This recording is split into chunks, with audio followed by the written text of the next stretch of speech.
más en oftalmología 2. Bien, vamos a ver entonces, como ya hemos mencionado, algunos temas cortos, ¿ya? Y en primer lugar vamos a hablar de la uvea. ¿Qué es la uvea? La uvea es la capa media, la segunda capa del ojo, ¿no? Si recordamos el ojo, ¿cuántas capas tiene?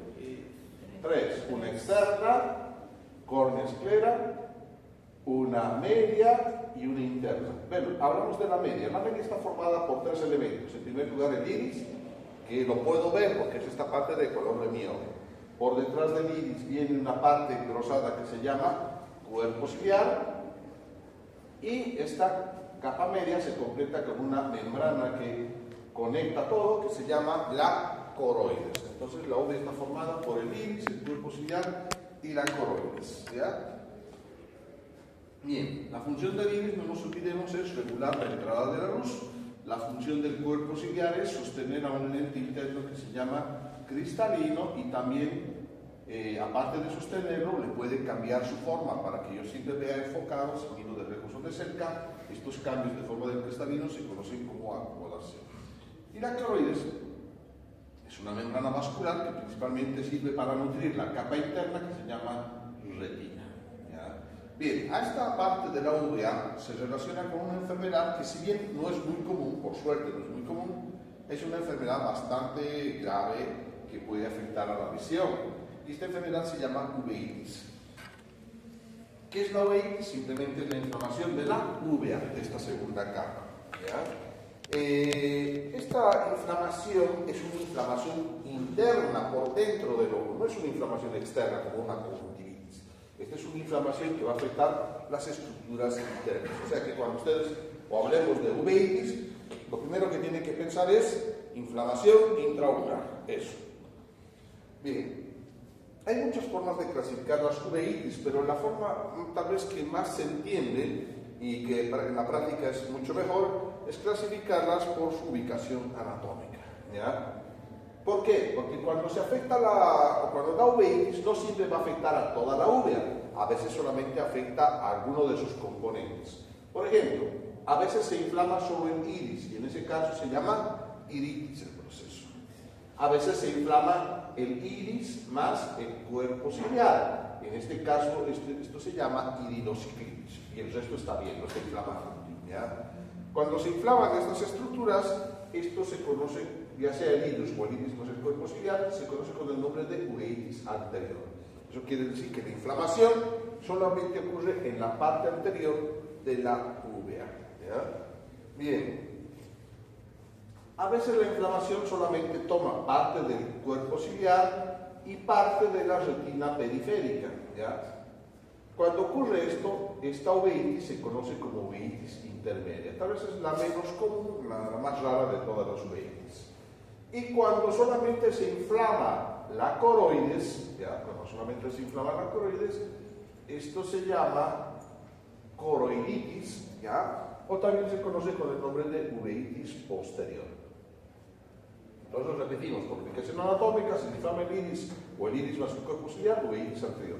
Si se inflama el cuerpo ciliar y retina periférica, uveitis intermedia. Si se inflama solamente la coroides, uveitis posterior. Puede darse el caso que se inflame toda la uvea, en ese caso recibe el nombre de panuveitis. Por suerte, estas uveitis se relacionan con enfermedades no muy comunes, ¿no? Principalmente autoinmunes, donde destacamos, por ejemplo, las artritis, el lupus eritematoso sistémico, infecciosas como el herpes zóster, la sífilis, el SIDA, y una que es muy frecuente, es una de las principales causas de uveitis, la toxoplasmosis, la infección parasitaria. Puede darse como efecto secundario a medicamentos, puede darse por un trauma, puede darse por como secuela de como una complicación postoperatoria de cirugía ocular, puede relacionarse con unos tumores como leucemia o linfoma, y puede tener su causa idiopática. Bien, ¿cuál es la sintomatología? Cuando hablamos de uveitis anterior, esto es bastante sintomático, quiere decir que tiene muchos síntomas, ¿ya? Síntomas. ¿Cuáles son esos síntomas principalmente? El ojo va a estar rojo, va a haber dolor, va a haber detrás de la córnea, ¿ya? Si miramos la córnea, la capita transparente, aparecen unas células inflamatorias en la parte posterior estos se llaman precipitados retrocorneales. Puede aparecer también en la parte anterior del ojo un líquido blanquecino que se llama hipopio, que es un exudado inflamatorio, ¿ya? Y obviamente, como hay un proceso inflamatorio en la parte anterior, se liberan proteínas y mediadores inflamatorios al humor acuoso, y el humor acuoso, de ser un líquido transparente, se va a volver un líquido turbio.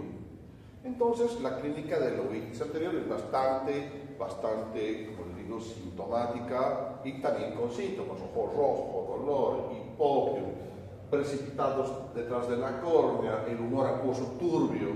Entonces, eso es lo que nosotros podemos ver. Sin embargo, cuando la uveitis ataca la parte posterior, no hay esa clínica. El ojo no está rojo, no está doloroso, normalmente no presenta casi. Y simplemente ocurre una inflamación interna que se va a manifestar porque en este caso el vítreo es el que se pondría turbio, porque se llenaría de factores inflamatorios, proteínas, fibrina, etc. ¿Ya? Bien. Entonces, principalmente cuando la uveitis es posterior, la molestia que va a tener el paciente es presentar una visión borrosa, ¿no? Si veo borroso, mientras que la uveitis anterior tiene más presentación como clínica con dolor y todo eso. La uveitis se considera una de las enfermedades más graves del ojo. ¿Por qué? Porque da severas complicaciones, y entre sus complicaciones está que puede hacer que la presión del ojo se eleve y provocar la aparición de glaucoma. Puede hacer que el cristalino se vuelva catarata, se opacifique. Puede provocar desprendimiento de la retina. Puede provocar daños en la mácula, la zona principal de la visión.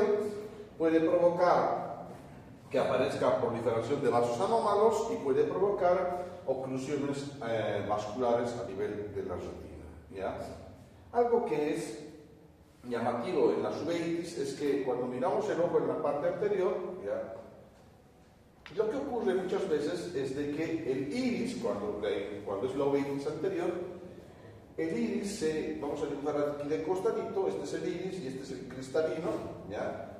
Con la inflamación, el iris tiende a pegarse, a adherirse al cristalino, se adhiere.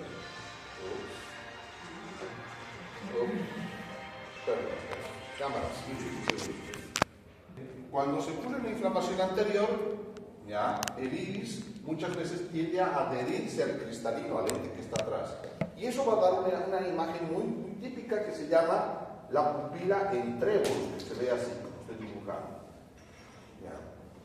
Estas puntas que vemos acá son las adherencias del iris al cristalino. Entonces, si el paciente está con un ojo rojo, doloroso, y veo estas formaciones, estas adherencias, el paciente está con una uveitis activa.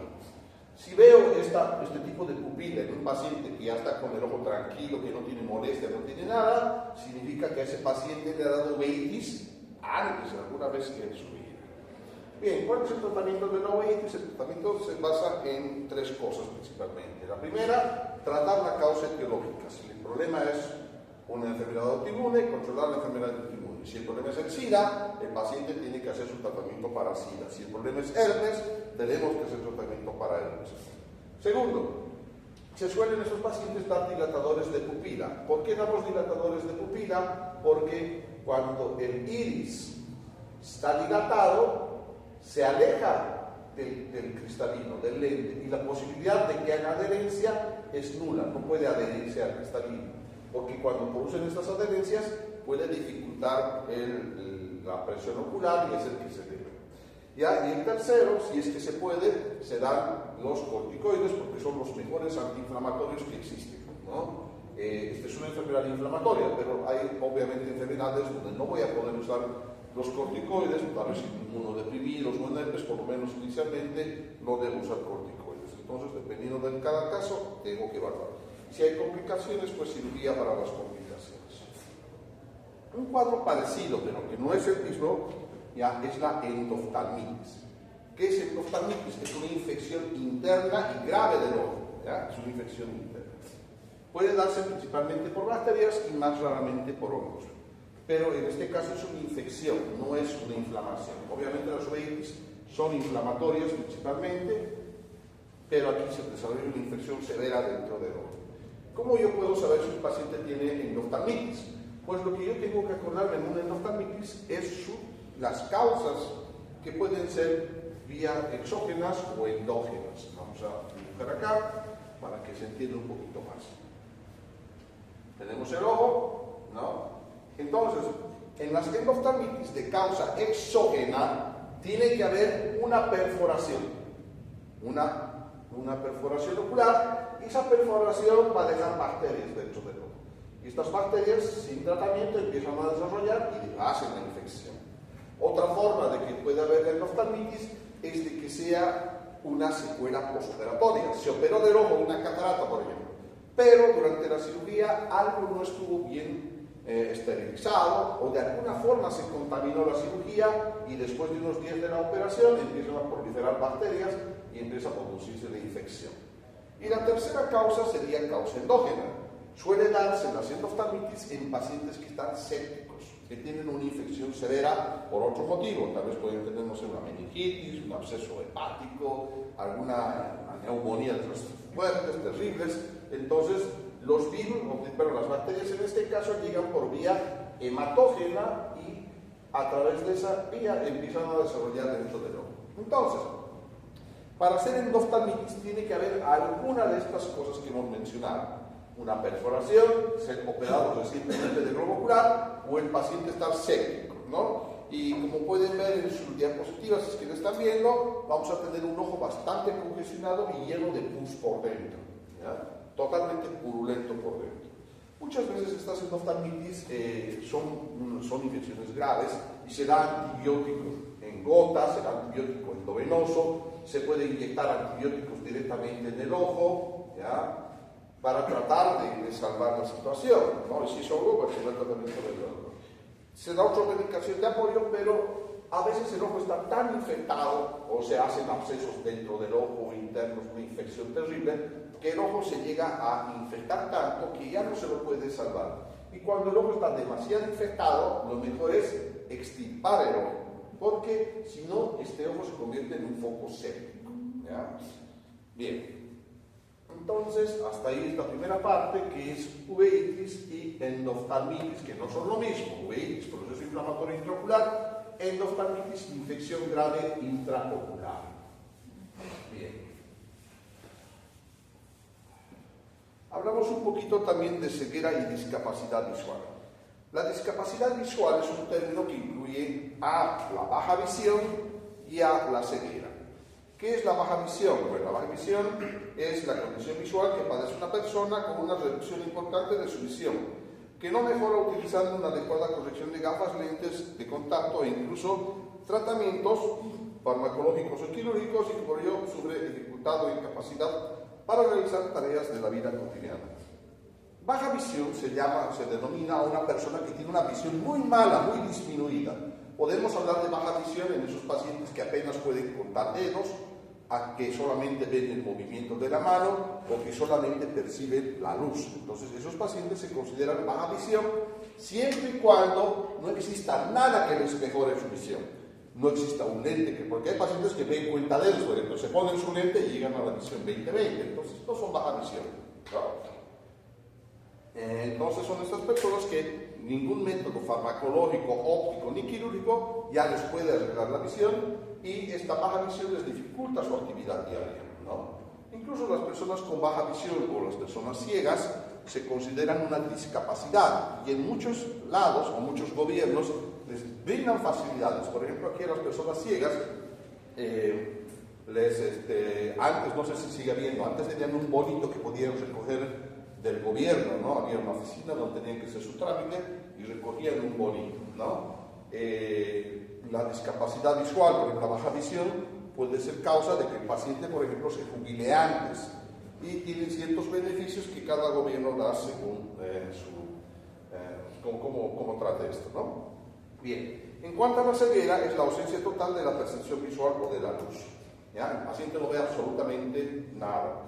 La ceguera podemos clasificar en reversible cuando es una patología que se puede tratar, o irreversible cuando la ceguera es un daño que no se puede revertir de ninguna forma. Ejemplo de ceguera reversible, hemos hablado acá, por ejemplo, de la catarata, ¿no? Si sale catarata dentro del ojo, aquí está el ojo, el cristalino se opacifica, totalmente opaco, no deja pasar nada de luz. Pero sabemos que si quitamos el cristalino y en su lugar ponemos un lente artificial, pues ese paciente va a recobrar completamente la visión. A diferencia, por ejemplo, del glaucoma, el glaucoma que es el aumento de la presión intraocular. El glaucoma produce un daño en el nervio óptico que es un daño irreversible. Así que si la persona está ciega por glaucoma, no existe tratamiento actual que le pueda devolver la visión. Bien. La ceguera y la discapacidad visual se pueden prevenir en aproximadamente el 80% de las personas. Y eso es importante, ¿no? Si muchas personas se hiciera la prevención adecuada, se podría evitar estos casos de ceguera. La discapacidad visual supone una enorme carga económica mundial. Eso es muy importante porque hay tantas personas con baja visión y ciegas que se convierten en una carga económica por el hecho de que estas personas ya no son productivas. Se dice, incluso hay estudios que dicen que si tratáramos a todas las personas del mundo que tienen discapacidad visual o ceguera con tratamientos, ¿ya?, para mejorarles la visión, costaría más barato que lo que se pierde porque estas personas dejan de ser productivas para la sociedad. ¿Y cuáles son las principales causas de ceguera? La primera causa de ceguera en el mundo es la catarata, ¿no?, seguida de los errores de refracción. ¿Qué son los errores de refracción? La necesidad de usar lentes. La cantidad de personas que usan lentes en el mundo son millones y millones de personas, y si no usan lentes, obviamente les genera una discapacidad visual. La degeneración macular también está entre los principales, el glaucoma y la retinopatía diabética. Bien. Ahora vamos a hablar de otros pequeños temas que no entraban en las otras o entraban muy poco. En primer lugar, miodesopsias. ¿Qué son las miodesopsias? Son manchas que se perciben en la visión. Normalmente son pequeñas manchitas oscuras o a veces también se las perciben como manchitas transparentes, ¿ya? Son bastante comunes las miodesopsias. Tal vez a su edad no tanto, pero pasados los años sí es más frecuente.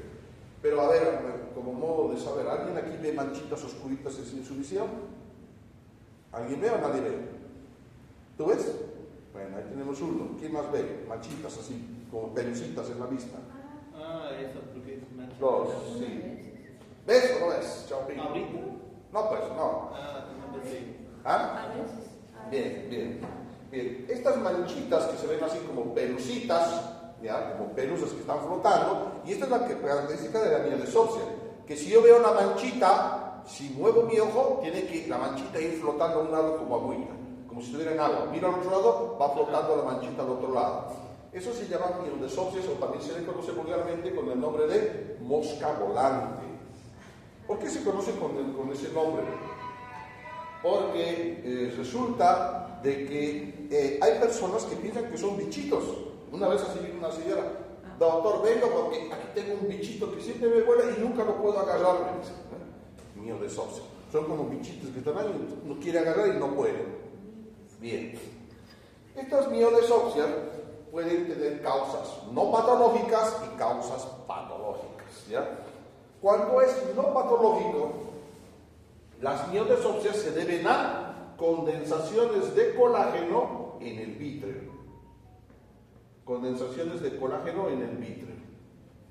Ya, entonces aparecen, estas condensaciones son benignas, pero pueden aparecer. ¿Por qué pueden aparecer? Pueden aparecer por edad, pueden aparecer cuando el vítreo, que es el líquido interno, a veces se hace más líquido y se separa de la pared del ojo. El líquido se separa porque es una gelatina espesa, pero puede volverse más líquido en algunas personas y se logra separar. Eso se llama desprendimiento vítreo, y cuando se separa puede formar estas manchitas. Así que ustedes jóvenes probablemente tengan estas manchitas porque está separado su vítreo. Por la miopía, los pacientes que tienen miopía tienen tendencia a ver esas manchitas, y si el ojo ha sufrido tal vez un golpe fuerte o ha sido operado, suelen aparecer las manchitas, ¿ya? Causas patológicas también puede tener. Podría ser, por ejemplo, un paciente que tiene retinopatía diabética. Ahí tienen proliferación anormal de vasos sanguíneos. Estos vasos son débiles y se producen hemorragias en el ojo, sangrados. Entonces lo que percibe la persona es la sangre que está flotando en el vítreo, ¿no? Entonces normalmente en estos casos tiene que haber una condición patológica dentro del ojo que genere sangrado o que genere un proceso inflamatorio como la uveitis, por ejemplo, al dar acúmulos de efedrina, etc., también se pueden percibir en la visión. Especialmente esto, por ejemplo, nos ayuda en los diabéticos. Si un diabético de muchos años, digamos, soy diabético 20 años, doctora, y resulta que me he despertado hoy día y estoy viendo con este ojo hartas manchas así que no están. Eso normalmente en un diabético de mucho tiempo indicaría que tiene una hemorragia interna. ¿Ya? Si aparece en un solo ojo de un día para otro. Bien, cuando una persona nos refiere a ver las manchitas, siempre debemos sugerirle que se haga un examen de fondo de ojo. Hay que revisar cómo está la retina y hay que revisar cómo está el vítreo, ¿no? Para descartar cualquier cosa. Si las manchitas son simplemente acúmulos de colágeno, estas manchitas no tienen tratamiento, ¿no? Tampoco hay necesidad de dar tratamiento, porque ¿qué ocurre? Con el tiempo, la persona se adapta a las manchitas, ¿ya? Y no las ve, casi no, ya no se ven. Solamente se las ve cuando el día está muy claro, cuando estoy viendo alguna cosa muy iluminada. Entonces, en ese caso sí se las percibe. Y les digo porque yo también veo millones óseas. Ahorita, por ejemplo, yo no veo ninguna, no veo nada. Pero como el día está ahorita clarito, si salgo y miro al cielo, seguramente voy a ver mis manchitas ahí. El cerebro se adapta, ¿ya? Y no hay necesidad de hacer nada. Y tengan en cuenta, porque probablemente la mayoría de ustedes, esto es bastante común, les aparezcan las miones óseas. Bien. Una variante de las miones óseas son las fotopsias, que también se conocen con el nombre de fosfenos. Es ver como luces que se prenden y se apagan. Doctor, con este ojo hay una lucecita que se me prende y se me apaga de rato en rato. Eso es una fotopsia. La fotopsia es más de cuidado. Es más de cuidado porque suele relacionarse con patología de retina. ¿Ya? Puede ser una patología de retina, puede ser un anuncio de que se quiere desprender la retina, puede aparecer también acompañando a patologías neurológicas. En el caso de migraña, ahí no son preocupantes, porque es normal que algunas personas cuando tienen su ataque de migraña vean lucecitas. Ahí no tiene nada de preocupante, pero en el resto sí hay que revisar siempre y en este caso pedir un examen de fondo de ojo, ¿ya? Porque se puede relacionar con una patología de retina o una patología de vitrio el ver lucecitas, así que ver lucecitas es un poquito más peligroso que ver solamente las manchitas oscuras. Siempre que el paciente vea lucecitas, pidan un examen de fondo de ojo, ¿ya? Bien, también en las diapositivas tenemos la leucocoria. ¿Qué es leucocoria? Es la pupila blanca, ¿no? Entonces nosotros vemos una pupila, en vez de negra, vemos una pupila blanca. Principales causas: retinopatía de prematuro, retinoblastoma, catarata congénita. Las cataratas de nacimiento suelen ser blanquecinas. Las cataratas por golpe también suelen ser blanquecinas. Y algunas seniles también pueden ser blanquecinas. Aunque las seniles o por la vejez tienen varios colores las cataratas, pero pueden ser algunas blancas también. Hipema o ifema. ¿Qué es el ifema? El ifema es un sangrado adentro del ojo, en la cámara anterior, en el espacio entre la córnea. Aquí vamos a dibujar el iris y la córnea. Aquí aparece el sangrado, es un sangrado interno. Estos ifemas o hipemas, que son estos sangrados, tienen como principal causa el trauma, y eso a veces les cuento. Yo he visto estos ifemas principalmente en estas personas que juegan raqueta, con la raqueta a la pared, ¿no? Racquetball, o juegan pelota frontón, no sé cómo le dicen. Entonces a veces uno está jugando con la raqueta y para ver dónde va a dar a veces una ojía y el otro apunta al ojo y le da la pelotita en el ojo directo, ¿no? Entonces la principal causa es el trauma. Puede aparecer posterior a una cirugía ocular por una mala coagulación.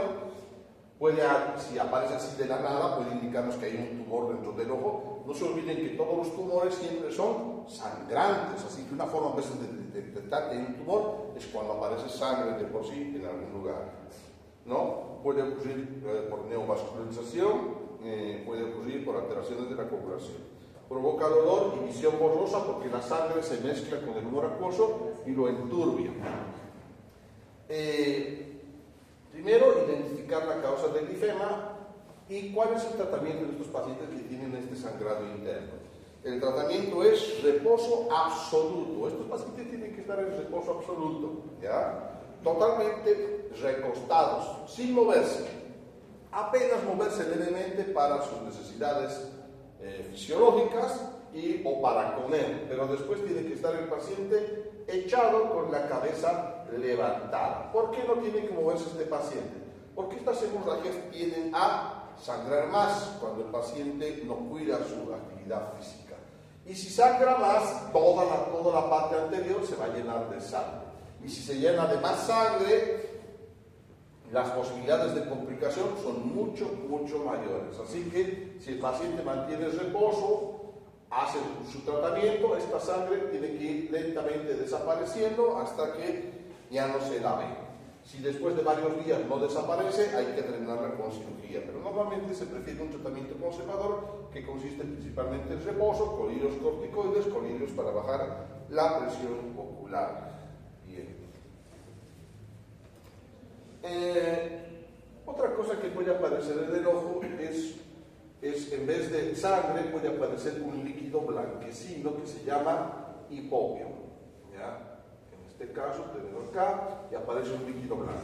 Este líquido blanco suele ser normalmente un exudado inflamatorio. ¿Ya? Es decir, que hay tanta inflamación que esa inflamación tiende a asentarse y se asientan las células inflamatorias, las proteínas, la fibrina y forman este exudado inflamatorio. Aparece en las uveitis, en la inflamación interna que hemos hablado hace un momento, en las úlceras corneales. Pero si fuera una úlcera corneal infectada, tiene que, aparte de esto, tener una mancha blanca en el ojo, que es donde está la infección corneal, ¿ya? Y en las endoftalmitis, que reconocemos por los antecedentes que hemos mencionado. Bien, hablamos también de dos procedimientos. Uno es la enucleación. ¿Qué es la enucleación? La enucleación es extirpar completamente todo el ojo. Se saca el ojo por completo y también se saca parte del nervio óptico. Eso es enucleación. Y una variante de este es la evisceración. ¿Qué es la evisceración? No se saca todo el ojo completo, sino se deja la esclerótica y lo que se saca es todo el contenido ocular. Este es un poquito menos traumático porque al preservar la esclerótica también se preservan los músculos y mantiene normalmente el movimiento ocular. Una vez que se hace esta extracción, se coloca una prótesis circular dentro del ojo y una vez que todo cicatriza, se coloca una cascarita, que se llama una cascarilla o una prótesis externa donde está dibujado el ojo. ¿Ya? Estas personas tienen la posibilidad de sacarse esa cascarilla porque tienen que limpiarla, ¿no? Tienen que lavarla, limpiarla, desinfectarla, porque si no se la sacan, se acumula secreción, bacterias y se le da una conjuntivitis en la conjuntiva que queda residual. Entonces, como ven en la foto, la persona puede sacarse y ponerse esa cascarilla que se diseña según el otro ojo al mismo color. Estos dos procedimientos están indicados, por ejemplo, en ojo ciego doloroso. Si el paciente tiene el ojo ciego, ¿ya? Un ojo ciego, y le duele, ¿ya? No responde a ningún tratamiento, a veces lo mejor es extirpar el ojo.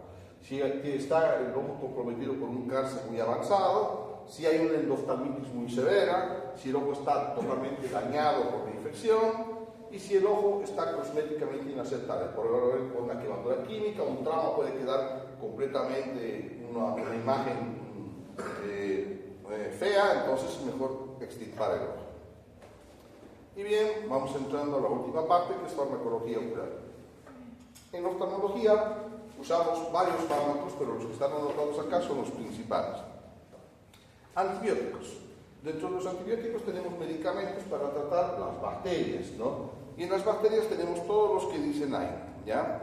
Una particularidad que hemos mencionado desde el tema de conjuntiva es que los antibióticos se pueden modificar el horario, ¿ya? En oftalmología podemos modificar el horario, a diferencia de lo que ocurre con los antibióticos que se toman vía sistémica. Por ejemplo, si yo quiero dar ciprofloxacina vía sistémica, la ciprofloxacina, sea vía oral o sea endovenosa, siempre es cada 12 horas. Si quiero dar amoxicilina vía oral o endovenosa, siempre la dosis va a ser cada 8 horas. Entonces no se puede modificar, pero los antibióticos en oftalmología sí los puedo modificar. En infecciones graves, como ser, por ejemplo, ¿qué es grave? Las úlceras de córnea infectadas, son infecciones graves, podemos dar cada hora el antibiótico, ¿ya? Otra infección grave podría ser las conjuntivitis gonocócicas que perforan el ojo. Igual ahí también podemos empezar cada hora o cada 2 horas la dosificación. Entonces son las principales que damos, ¿ya? Pero cuando hablamos de conjuntivitis bacteriana, en ese caso el horario más recomendable siempre es cada 3 horas o una gota cada 4 horas. Como les había dicho en la práctica, si ven un ojo bastante rojo con una secreción evidente, den cada 3 horas el antibiótico, se puede dar por 7 días. Y si está medianamente hiperémico y no hay mucha secreción, pueden dar cada 4 horas por 7 días, ¿no? De cualquiera de los antibióticos, menos la acitromicina. La acitromicina, primero, no existe en Bolivia. Y segundo, es el único antibiótico ocular que no se puede modificar el horario. Siempre se da cada 12 horas. ¿Ya? Bien. Este es el horario que recomendamos dar. Antifúngicos para hongos. Para hongos tenemos la natamicina y la voriconazol. Pero estos medicamentos de hongo, principalmente solamente los usamos en las úlceras corneales por hongo. En eso sí los usamos. Después otra utilidad no tiene. Antivirales oftálmicos. Tenemos el aciclovir en ungüento oftálmico. Eso lo usamos para una infección en oftalmología. La infección ¿por qué? Infección, ¿por qué usamos el aciclovir? Herpes simple o herpes zóster. Nos sirve en oftalmología para tratar esas patologías principalmente. Bien, ahora nos vamos a los antiinflamatorios. Los antiinflamatorios, no se olviden que se dividen en 2 grupos, ¿no? Los esteroides y los no esteroides. ¿Ya?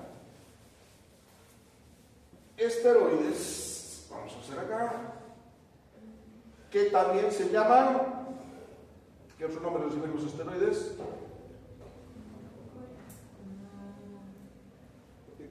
Corticoides. Es lo mismo. ¿Ya? También en los libros dicen corticosteroides, también le llaman. ¿Ya? Ahora, pero para que no se confundan, los esteroides tienen una variante que se llaman esteroides anabólicos. Los esteroides anabólicos son medicamentos que usan normalmente de mala forma ciertos atletas para aumentar su masa muscular, pero no tiene nada que ver con los esteroides. Esos otros esteroides se llaman esteroides anabólicos. Los esteroides tienen varias funciones. Excelentes antiinflamatorios, excelentes antialérgicos, ¿ya? Disminuyen la inmunidad y finalmente son anticicatrizantes. Bien. Como son anticicatrizantes, por ejemplo, muchos médicos inyectan corticoide en las heridas, en las cicatrices para reducir el tamaño. Disminuyen la inmunidad, muy importante en el tratamiento de enfermedades autoinmunes, como la artritis, el lupus y otras más, donde las defensas atacan al cuerpo, ¿no? Lo desconocen ciertos tejidos corporales y lo atacan. Para disminuir este ataque se da como efecto los esteroides como antiinmunes. Antialérgicos, excelentes para las conjuntivitis alérgicas. Y antiinflamatorios son los mejores antiinflamatorios. ¿Ya? Bien. Pero tienen un gran problema los corticoides, y es que tienen muchos efectos secundarios. Por eso es que no se nos puede dar por mucho tiempo. ¿Ya? Normalmente un tiempo seguro para usar un corticoide puede ser 1 semana, 2 semanas, 3 semanas, podría ser. ¿Ya? Da tiempos por varios meses y ya requiere un seguimiento por un médico que haya los controles, ¿no? Porque pueden dar muchas complicaciones los corticoides cuando se los usa por demasiado tiempo. Entonces los pacientes que tienen, por ejemplo, artritis reumatoide y se ven obligados a usar todo el tiempo corticoide, como ser, ¿qué corticoide usan los pacientes con artritis reumatoide? ¿Cuál es el que más usan? La prednisona, por ejemplo, ¿no? Prednisona es el corticoide que todavía el prednisona tomar. Tienen que hacerse un seguimiento por oftalmología y por otras especialidades porque puede haber una descompensación. Bien, ¿ya? Y los no esteroides son los que nosotros conocemos como AINES, ¿no? AINES, antiinflamatorio no esteroide. Ahí tenemos ¿qué ejemplos? Diclofenaco, ibuprofeno, ketorolaco, dipirona, Naumeltona, naproxeno, celecoxib, robecoxib, meloxicam, piroxicam, existen millones de AINES, que son muy buenos también, pero no se puede dar tampoco por demasiado tiempo porque suelen ser nefrotóxicos si se usa demasiado. Y hay que tener cuidado entonces en su uso. Bien. Y en los corticoides también hay que tener cuidado con los pacientes diabéticos, porque los corticoides pueden elevar la glicemia. ¿Ya? Bien. Normalmente en oftalmología tenemos, dentro de los corticoides, tenemos la dexametasona, tenemos la betametasona, que son tal vez los que más usamos. Hay muchos más, prednisolona, fluorometolona, hay muchos más, pero estos son los que solemos usar. Si tengo que dar un antiinflamatorio, normalmente estos se dan cada 8 horas o cada 6 horas puedo dar estos corticoides. Los usaría para procesos inflamatorios, por ejemplo, si me da una conjuntivitis alérgica, puedo usar solamente esto. Si tengo, tal vez esté inflamado mi ojo por un trauma, puedo usar esto, no puedo dar el corticoide para desinflamar. Si está irritado el pterígeo de una persona, puedo dar el corticoide para desinflamar. Y también se pueden dar combinados con los antibióticos para las conjuntivitis bacterianas que no sean graves, ¿no? Muy importante, en oftalmología tenemos 5 contraindicaciones para los corticoides. No tienen que dar corticoide en estas situaciones. Primera, no dar corticoide, a ver, ¿quién se acuerda? No dar corticoide sin, ¿en quién no de corticoide curar?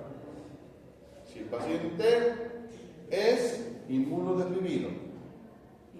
¿Ya? Segundo, no debo dar corticoide si estoy frente a una infección grave. Grave. Como ser, principalmente cuando hablo de grave, estoy hablando de la conjuntivitis gonocócica, las úlceras corneales, las endoftalmitis, ¿no? Que son graves, la celulitis de órbita, son infecciones graves. En sus casos no puedo dar corticoide porque le disminuyo las defensas y agravo la situación. No debo dar corticoide si veo alguna lesión en la córnea.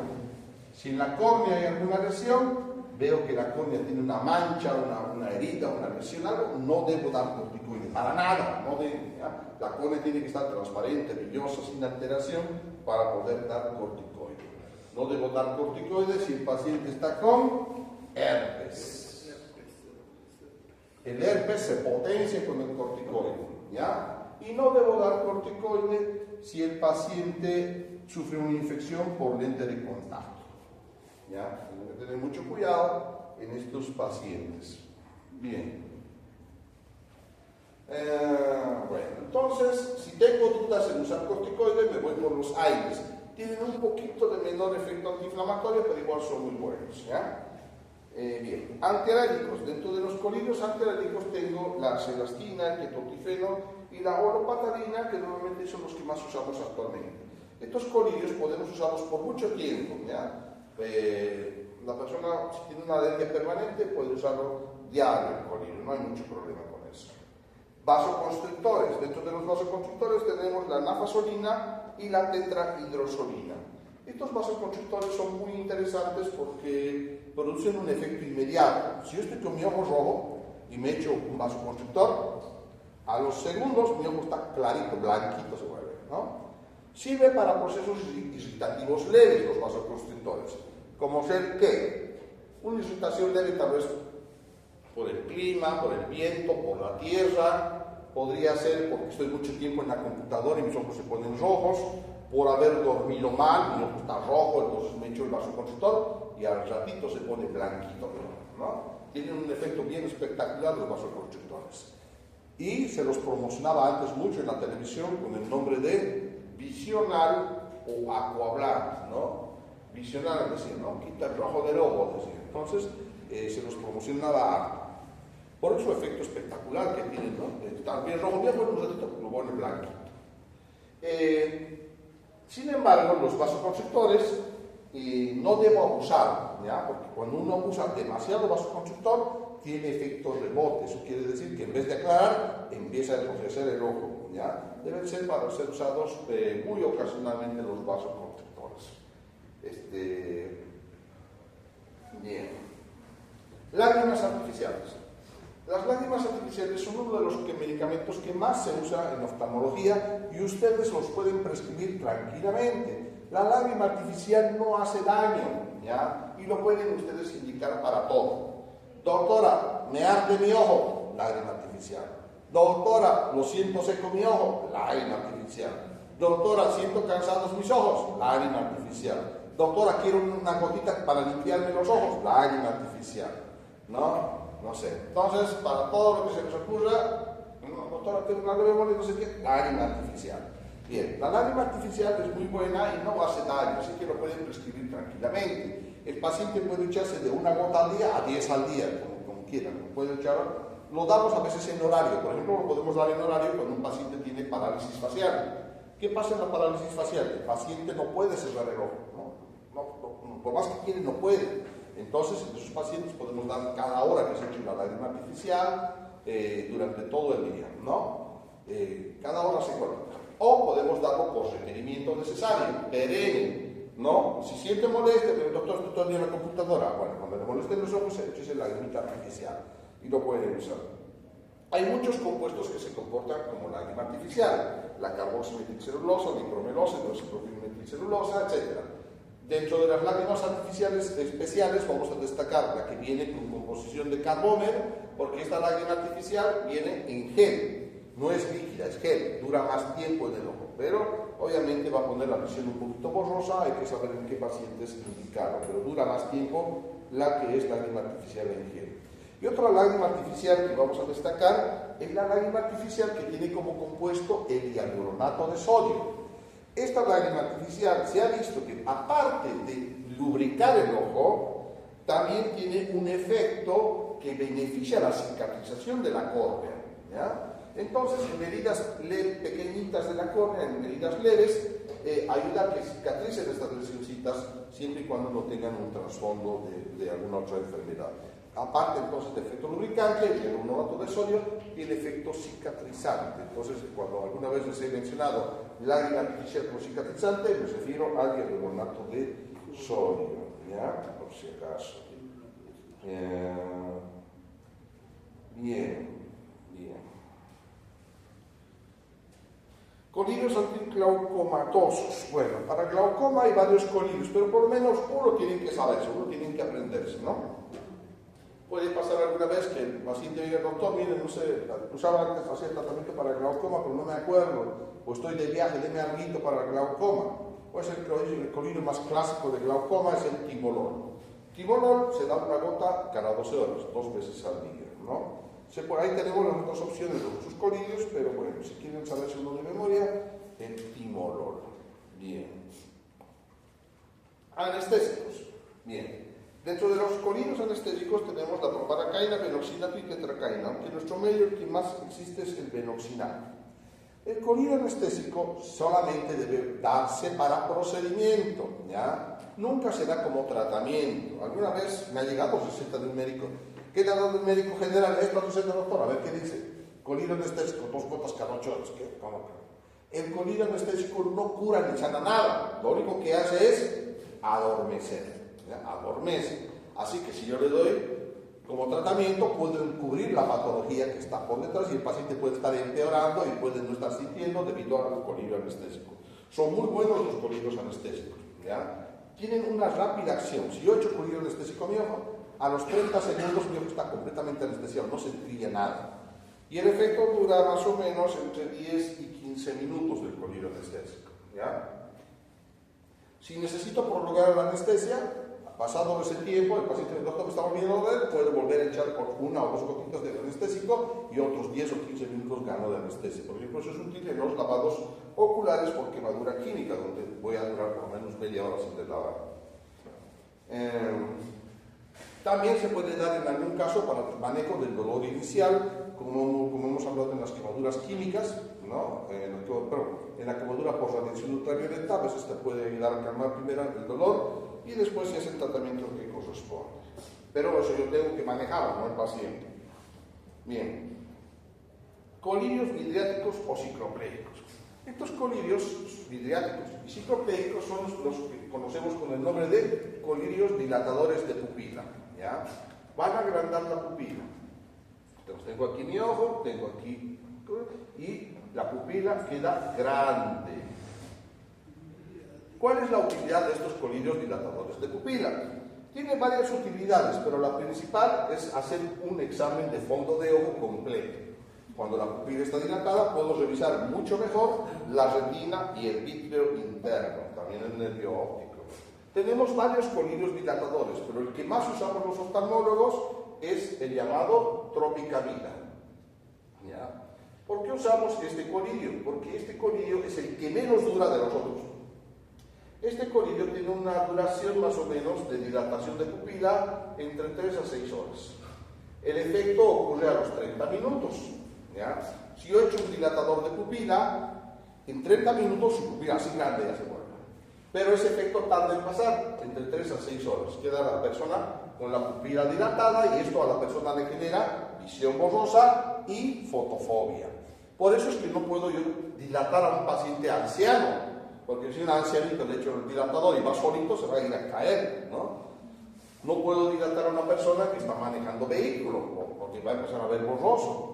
No puedo dar a una persona que tiene que hacer algo, por ejemplo, ustedes tuvieran un examen después del procedimiento, pues probablemente van a tener dificultad porque se afecta la visión tanto de lejos como de cerca, ¿ya? Existen otros dilatadores de pupila, pero duran más tiempo. El que menos tiempo dura es el tropicamida, por eso es el que más usamos en nuestro medio. Estos colirios dilatadores yo siempre sugiero que no sean prescritos por un oftalmólogo. Un médico general es preferible que no los use. ¿Por qué? Porque para un colirio dilatador, si el paciente tuviera un mal drenaje del ojo y le echamos el dilatador, puede generar el glaucoma a ese paciente. Es por eso de que, como ustedes como médicos generales no pueden saber si el paciente es ángulo abierto o ángulo cerrado, es mejor que el oftalmólogo lo prescriba. Pero tienen que saber, porque algún familiar, algún paciente puede decir, doctora, me han dicho que me van a hacer examen de fondo de ojo, me van a dilatar la pupila. A ver, usted explíqueme en qué consiste eso. Ustedes, bueno, ya saben, ¿no? Bien, y algunas recomendaciones generales. Compresión de punto lagrimal, ¿ya? En algunos casos les recomendamos al paciente que se comprima el punto lagrimal. ¿Cómo se hace eso? Con los dedos índices tiene que agarrar aquí en la parte interna y apretar acá. Por lo menos unos 3 minutos, ¿ya? O puede ser hasta 5 minutos. Por ejemplo, ¿en qué caso indicamos eso? Eso lo indicamos, por ejemplo, en pacientes que sienten mucha molestia al echarse la gota. No se olviden que el ojo conecta con la nariz, ¿no? Tiene un conducto nasolagrimal, se va a la nariz. Y hay personas que se echan la gota y dicen, doctor, me echo la gota y aquí la siento la gota bien agria en mi garganta, ¿no? Incluso había una paciente una vez que se ponía la gota pasaba por su garganta, llegaba a su estómago y le hacía dar gastritis.